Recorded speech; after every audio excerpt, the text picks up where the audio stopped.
हम एक बहुत ही महत्वपूर्ण टॉपिक की पढ़ाई के लिए एक सिस्टमेटिक प्लान क्या होना चाहिए, कैसे टाइम टेबल सेट करें, कैसे क्या करें, है ना।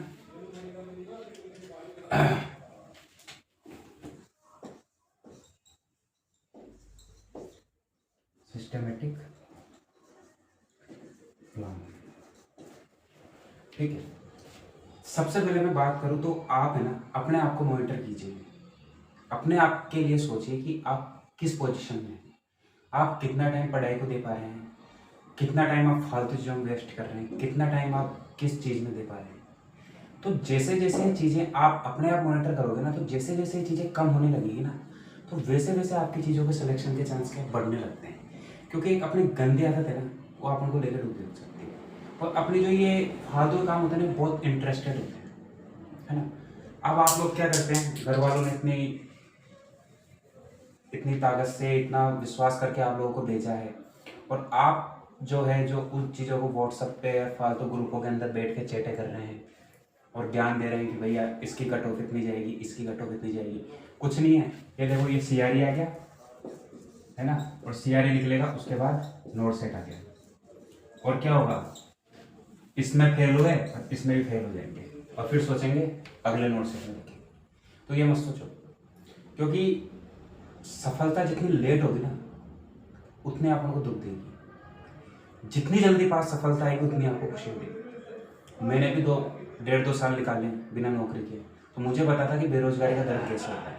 तो सिस्टमेटिक प्लान आप अपने आप को मॉनिटर कीजिए कि मेरे में क्या कमी है, और एक अपनी पढ़ाई को सीक्रेट रखिए। अपनी प्लानिंग किसी को मत बताइए कि आज मैंने कम्युनिटी हेल्थ नर्सिंग कर ली, आज मैंने ये कर लिया, क्योंकि अपनी जो प्लानिंग है ना, आप दूसरे को बताते तो वो अपन के ऊपर शेयर हो जाता है, और कंपटीशन और हाई बढ़ने लगता है। अपन को अपना सिलेक्शन चाहिए। तो सिस्टमेटिक प्लान क्या होना चाहिए, पढ़ना कैसे है। पढ़ने के लिए मैंने आपको हमेशा बोल रखा है कि जब भी आप पढ़ने बैठो ना, तो एक शांत एकांत मन करके मोबाइल को दूर रख के और आराम से, क्योंकि मोबाइल का डिस्ट्रैक्शन है, और वो डिस्ट्रैक्शन जब जब आपके पास आएगा, जब जब आपको लेके डूबेगा। तो आप पढ़े कैसे, पढ़ने के तरीके क्या होने चाहिए, नोट्स कैसे बनाएं, हर चीज़ में बताता हूँ। सबसे पहले तो आप पढ़ने के तरीके में बात करें तो सबसे पहले 3-4 चीज़ें हैं। एक तो रिवीजन, जो मैं हमेशा बोलता आता हूँ। दूसरी बात है शॉर्ट नोट्स। कई लोगों के मेरे पास मैसेज आते हैं कि सर हम पढ़ते तो बहुत है, लेकिन हमें याद नहीं होता, और हम हर उन चीज़ों को भूल जाते हैं। देखो, भूलते तो सभी, मानव की जो बॉडी है ना, जो भगवान ने तैयार करी है, दिमाग सब ने एक जैसा दिया है। टॉपर में वही दिमाग है, मेरे में वही दिमाग है, आप में वही दिमाग है, लेकिन उसका यूटिलाइज कैसे करना है। तो सबसे पहले बात सुनिए, जब भी आप भी कोई भी पढ़ाई करने बैठे तो उसका शॉर्ट नोट्स तैयार कीजिए। जैसे एक्सकलरेशन डिस्कलरेशन पढ़ा, उसके 2 टॉपिक लिख लिए कि भाई जितनी ब्रेडिकार्डिया है, जितना टेकिकार्डिया है, वो हो गया एक्सकलरेशन डिस्कलरेशन। उसके ग्राफ बनाए, ऐसे ग्राफ खींचा, ये हो गया। और ये क्वेश्चन हमेशा आते हैं। डिप्रेशन पढ़ा, एमआई पढ़ा, जो भी आपने कोई भी टॉपिक आपने पढ़ने बैठे, तो उसके शॉर्ट नोट्स बढ़ाइए और एक डायरी बना के रखिए कि भाई इन चीज़ों में कहाँ गलती हो रही है और कहाँ मैं पीछे हट रहा हूँ, है ना।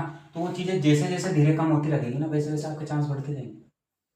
अब मेरा मानना क्या है कि टाइम टेबल क्या होना चाहिए। आप डेली सुबह 7 बजे, मतलब 6 बजे, 6-6:30 बजे तक उठ जाएं, और 6-6:30 एक मेडिटेशन की आदत डालें। क्योंकि मेडिटेशन एक ऐसी चीज़ है जो आपके दिमाग को खोलता है, और एक नहाने की, क्योंकि नहाने के बाद क्या, दिमाग की सारी एक एनर्जी फील होती है। बिना नहाए पढ़ने बैठ जाते हैं, बिना नहाए लाइब्रेरी चल जाते हैं, वो चीज़ें नहीं करनी है ना। तो सबसे पहले 7 बजे से 8 बजे तक, AM तक, एक टेस्ट सीरीज जो भी आपने ज्वाइन कर रखी है, उसके डेली के 100 क्वेश्चन पढ़े। आप उन 1 घंटा ही रहता है, या तो उनको सेव करके पढ़ लो या उनके डायरेक्ट आंसर पढ़ लो, पर डेली के 100 क्वेश्चन पढ़ने हैं आपको, है ना। उसके बाद 8-8:30 तक पहुंच गया, उसके बाद 9 बजे से और 11 बजे तक आप कोई एक सब्जेक्ट ले लें और उसको पढ़ें, उसका रिवीजन करें, ठीक है। कितने हुए, 3 घंटे। 3 घंटे हमने 11 बजे तक निकाल लिए।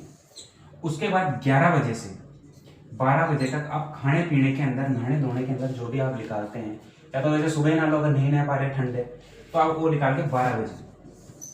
अब खाना खाने के बाद क्या होता है कि अपन की एनर्जी लॉस्ट हो जाती है और अपन को नींद आने लगती है। अगर वो सो गए तो एम्स हाथ से निकल जाएगा, क्योंकि कंपटीशन बहुत ज़्यादा है, आप लोग समझ सकते हो।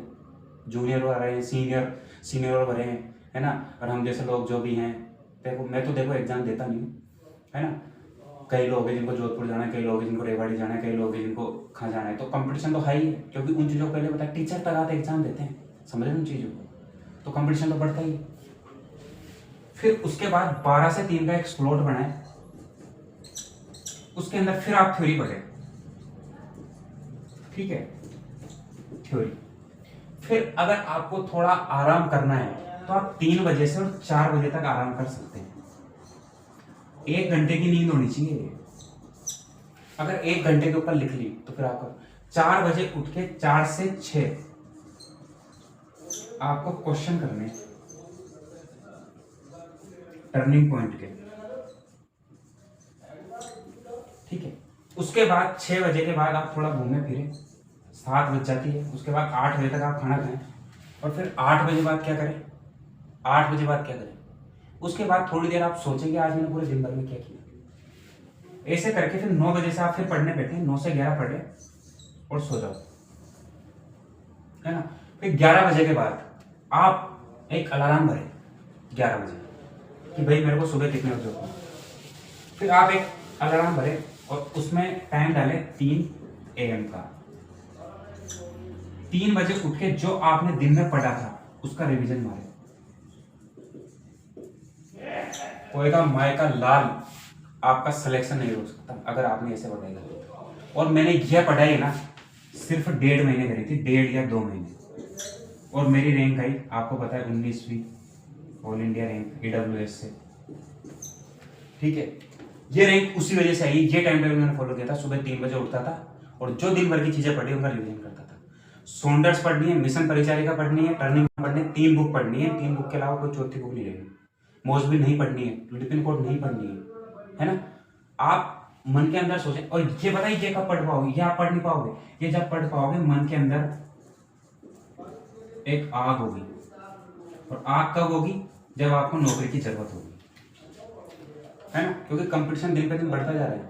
CRE के लिए भी ये रिवीजन करें, कम से कम भी नहीं ना, नोट सेट की एग्जाम से पहले आपका सिलेबस का रिवीजन 3-4 बार होना चाहिए, क्योंकि जब तक कोई भी कंटेंट आपके दिमाग से 3-4 बार होके नहीं निकलेगा, जब तक आपके सिलेक्शन होने के चांस किसी के माइकल लाल बढ़ ही नहीं सकते, है ना। आपके सिलेक्शन की सिस्टमेटिक प्लान है, हर चीज को प्लानिंग करके चलें कि आज मैंने क्या पढ़ना है, और शॉर्ट नोट्स बनाए, है ना। शॉर्ट नोट्स बनाए, याद नहीं हो चिपका दिया, याद नहीं हो चिपका दिया। हर चीज़ों को अगर मन लगा के सोच के पढ़ोगे, मन लगा के अगर चीज़ों की तैयारी करोगे तो आपका सिलेक्शन भी होगा। देखो सिलेक्शन सबका होता है, नौकरियां देखो नौकरियां सबको मिलने वाली नहीं है, नौकरियां उसको भी मिलेगी जो मन ठोक कर दम ठोक के मेहनत करेगा, है ना। बहानों में नींद आ रही है, आज का दिन ये, तो बहानों के लिए, क्योंकि अपनी बॉडी को क्या आराम चाहिए, और अपनी बॉडी को जिस दिन आराम मिला उस दिन फिर काम खराब हो जाता है। अपने सिगरेट अपने पास रखें, वो कहते हैं ना कि तुम जब आओगी मेरे पास किताबें पाओगी, है ना। आशिकी से, इनसे सबसे हाँ रखें, दूरी बनाए रखें, इतनी बात करें जितनी सफिशिएंट है, और आराम से तैयारी करते रहें, क्योंकि ये रिलेशनशिप भी चाहिए, इन चीज़ों में भी आपका वो होना चाहिए, क्योंकि ये मानव की एक नेचुरल बॉडी है। हर तरीके की चीज़, देखो मैं तो खुले बात करता हूँ, है ना, मैं आपको हर तरीके से हैंडल करता हूँ। तो मेरा कहने का प्लान ये रहता है कि आप जब भी पढ़ रहे हैं तो आप ये सोच के पढ़ें कि यार मेरे को इस साल नौकरी लेनी है। और आपको पता है कंपटीशन तो और बढ़ता जा रहा है ना। 8वां वेतन लग गया, सैलरी कितनी जाएगी, अभी हमारे ना इन हैंड 80,000 आती है, 80,000 तो इन हैंड आती है, और 8वें वेतन के बाद यही सैलरी ना 1.5 लाख पहुंच जाएगी, 1 से 1.5 लाख तक इन हैंड। जो नौकरी आपको 1 से 1.5 लाख दे रही है तो उसके लिए आपको पाश्चात्य, उसके लिए आपको कुछ तो करना पड़ेगा ना। तो मेरा कहना यही है, आप मन ठोक के मेहनत कीजिए, किसी भी चीज़ की ज़रूरत है आप मेरे को फ़ोन कीजिए, ये मेरा नंबर है 9782758908, व्हाट्सएप पे मैसेज कीजिए, और साथ साथ अच्छी तैयारी कीजिए, मेडिकल कीजिए, नोट्स अपने साथ रखिए, और परीक्षा कंटेंट कम रखिए, और मल्टीपल रिवीजन कीजिए, जितने बार ज़्यादा रिवीजन होगा उतना अच्छा रहेगा। इसी बात के साथ धन्यवाद।